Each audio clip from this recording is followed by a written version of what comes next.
Nesta segunda aula, vamos conversar um pouco sobre os principais objetivos de política energética.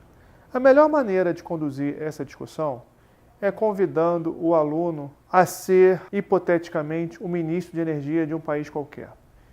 Se você, caro espectador, fosse o ministro de energia do país XYZ, quais seriam os objetivos de política energética, quais seriam os seus objetivos estratégicos? Essa definição é de fundamental importância, porque a partir dos objetivos que sejam definidos, que vão ser delineados e formatados os instrumentos de política energética para atingir os objetivos previamente definidos. Se a gente olha sobre uma perspectiva histórica, quando a economia da energia começou a ser discutida lá no final do século XIX, nos primeiros escritos dos Jevons, etc. e tal, havia uma preocupação muito grande com a questão da segurança do suprimento, segurança energética. Tanto que, na época se discutia muito a questão que a Inglaterra está sentada em cima de uma pedra de carvão, o carvão vai acabar, o que será de nós? Então a segurança energética era uma temática que estava muito presente de forma proeminente naquele surgimento da discussão de economia da energia.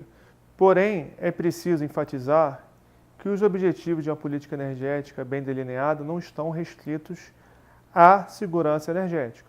É preciso também se considerar que existem questões de custo, os impactos sobre a competitividade da economia nacional, vide que, como falado na aula anterior, energia pode ter, sobretudo o preço da energia, tem impactos macroeconômicos de natureza inflacionária, e como a dotação dos recursos energéticos dos países são diferentes, então isso pode ter o custo da energia é uma variável que interfere na competitividade relativa das economias e, ao mesmo tempo, a questão da proteção ambiental, a questão da sustentabilidade. Mas discutindo um pouquinho ainda, antes de entrar em sustentabilidade, a questão do custo, é importante se ter a ciência que nível de segurança ele é muito também função da minha predisposição a pagar. Os engenheiros sabem melhor do que os economistas que não existe nada 100% seguro, mas o nível de segurança pode aumentar conforme eu vou aumentando a minha predisposição a pagar. Por exemplo, se eu tenho um carro com as características XYZ hoje e quero ter um carro com as mesmas características daqui a um ano, eu tenho a probabilidade X de ter esse mesmo carro daqui a um ano. Se eu fizer um seguro, a minha probabilidade vai ser maior, porque eu vou estar me prevenindo de um eventual sinistro com o veículo que eu tenho hoje. Evidente, dependendo do sinistro, eu não vou ter o mesmo veículo daqui a um ano, mas vou ter um veículo com as mesmas características. Só que esse seguro tem um custo. Trazendo a discussão novamente para o setor energético, mais especificamente para o setor elétrico, o nosso sistema elétrico ele é planejado para trabalhar com 5% de risco de déficit. Na prática, por outra questão, a gente trabalha com um risco de déficit menor do que 5%. A gente poderia trabalhar, em vez de 5%, com 1% de risco de déficit na modelagem. Só que isso teria um custo, o custo desse sistema seria maior. Então, existe aqui todo um trade-off entre níveis crescentes de segurança e minha predisposição a pagar mais por essa segurança, certo? No âmbito da proteção ambiental, da sustentabilidade, como também já foi falado na aula anterior, toda a discussão acerca da problemática inerente aos impactos ambientais gerados pela produção e o consumo de energia. Qual é o problema? Temos 3 objetivos clássicos estratégicos de política energética: garantir a segurança do suprimento, a competitividade da economia nacional, ou seja, o custo da oferta de energia, e a promoção, a busca de sustentabilidade do setor energético. Temos N instrumentos para atender esses objetivos. Qual é o problema? Os objetivos são conflitantes. Então, tipicamente, um instrumento para atender um objetivo, ele acaba gerando efeitos colaterais em outro objetivo. Por exemplo, segurança do suprimento.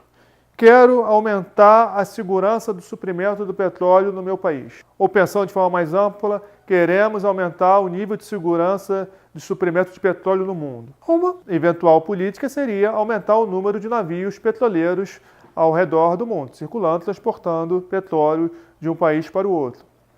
Qual o problema disso? Isso tem um custo. Além de um custo, eu estaria aumentando, potencializando o risco de um acidente por consequência de um desastre ambiental. Pegando um exemplo do setor elétrico, para aumentar a segurança do suprimento, eu posso trabalhar com maiores números de redundâncias da rede.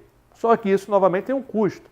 Ao mesmo tempo, eu vou estar aumentando, uma rede com mais redundância vai ter maiores interações com o meio ambiente, maiores impactos ambientais. Se eu penso em termos de competitividade, aqui, novamente pensando no setor elétrico, eu posso agir no sentido ao contrário, reduzir redundâncias. Isso vai estar atingindo negativamente a segurança do meu suprimento e eu posso estar potencializando um risco de acidente, eu posso estar com um problema de ordem ambiental.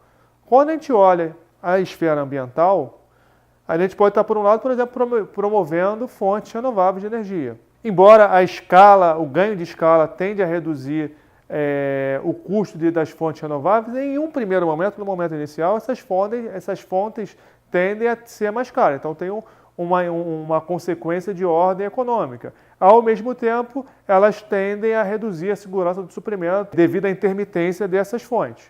E para lidar com essa intermitência, o que acontece? Muitas das vezes eu preciso de geração de backup, termoelétricas de backup, ou reforços na rede que permitam um maior intercâmbio de uma região para o outro. E o que essa necessidade de backup ou de reforço da rede ocasiona?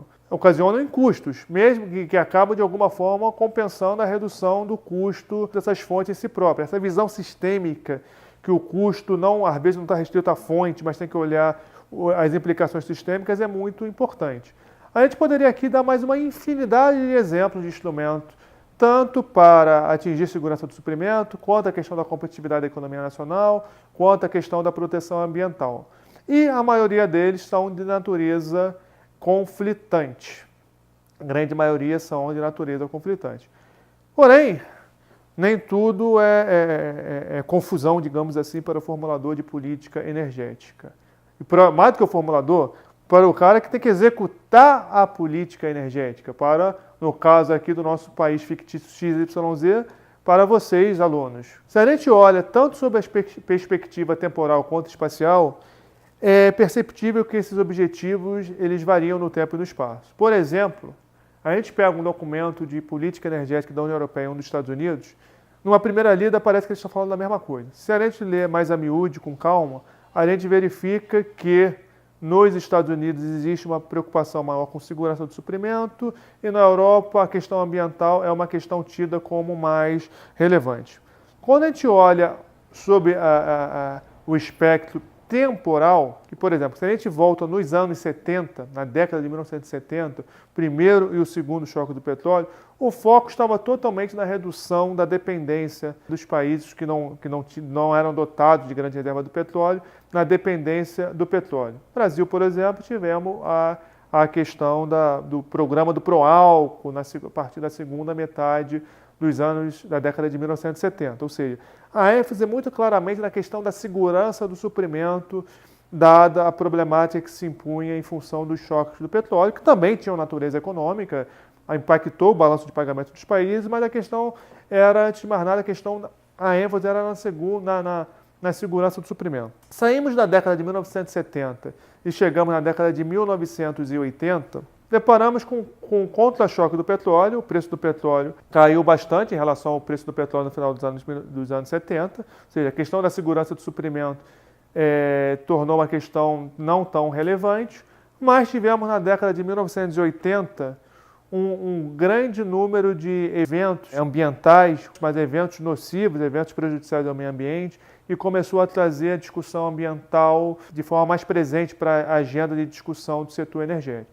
Em 1986, começamos a ter um problema de natureza regional na Europa, derivado da chuva ácida. A chuva ácida está diretamente associada às emissões de poluentes pelas usinas termoelétricas.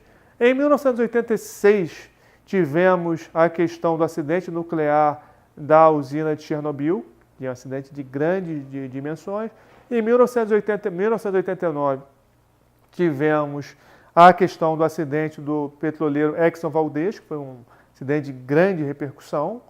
E, nesse mesmo fim da década de 1980, tivemos a criação do painel intergovernamental sobre mudanças climáticas, num contexto que a questão das mudanças climáticas, a necessidade de mitigar elas, começou a estar mais presente na discussão, e 1988 é um ano emblemático com a criação do IPCC.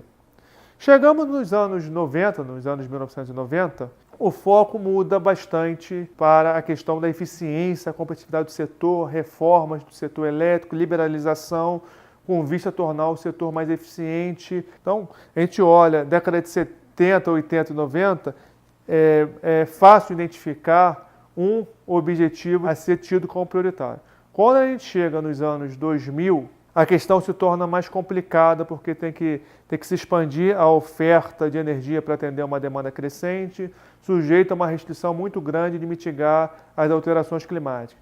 Mas, para se entender os desafios de política energética nos anos 2000, primeiramente é necessário se fazer um maior entendimento sobre a matriz energética mundial atual, as características dela, para aí sim entender qual é os desafios que estão atualmente presentes. E isso é o que será feito na próxima videoaula.